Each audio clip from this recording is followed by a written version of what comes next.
9वी 10वी 11वी 12वी सायन्स नीट JEE CET नाटा अशा सर्व स्पर्धा परीक्षांसाठी नंबर 1 चा पर्याय म्हणजे विटा मध्ये लोकप्रिय ठरलेली अकॅडमी आता तासगाव मध्येही Shri Rajlakshmi royal academy of science Tasgaon. इथे मिळतो number 1 result, number 1 teaching quality, 3D animated video lectures, live organ biology workshop, number 1 infrastructure, AC, digital classroom, library, study room, expert lectures from various fields, educational tours, exclusive workshop for personality development, olympiad exam, foundation course, लाखो रुपयांची scholarship आणि दत्तक योजनाही। आपल्या पाल्याच्या उज्ज्वल भविष्यासाठी आजच प्रवेश निश्चित करा।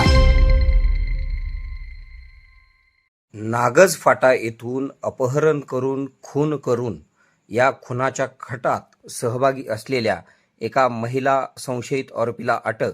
मुख्य साक्षीदाराची ओळख पटविणारी आरोपीची सख्खी बहीण गजाआड।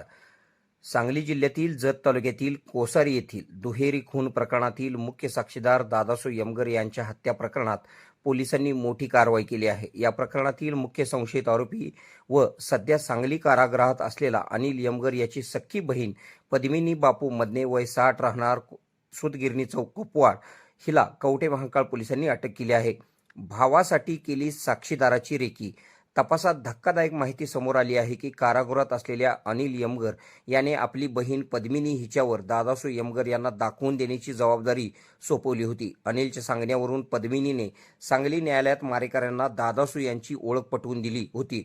इतकेच नव्हे तर कोसारी येथील त्यांचे घर तसेच वावरण्याच्या ठिकाणांची माहिती देखील मारेकऱ्यांना पुरविल्याचा पोलिसांना संशय आहे। या कामासाठी मोठी सुपारी देण्यात आली होती।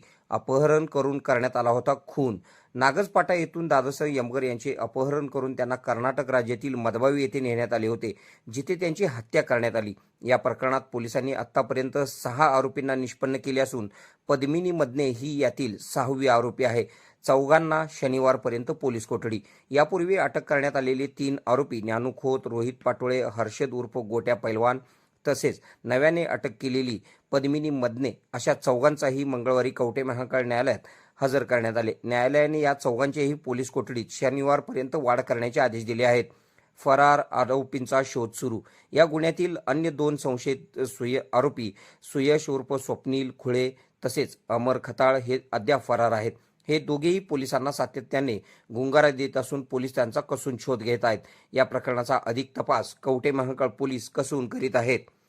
आपल्या भागातील बातम्या पाहण्यासाठी आमची न्यूज चॅनल सबस्क्राईब करा व फॉलो करा। मुख्य संपादक कुणाल कोठावळे, के मराठी न्यूज नेटवर्क।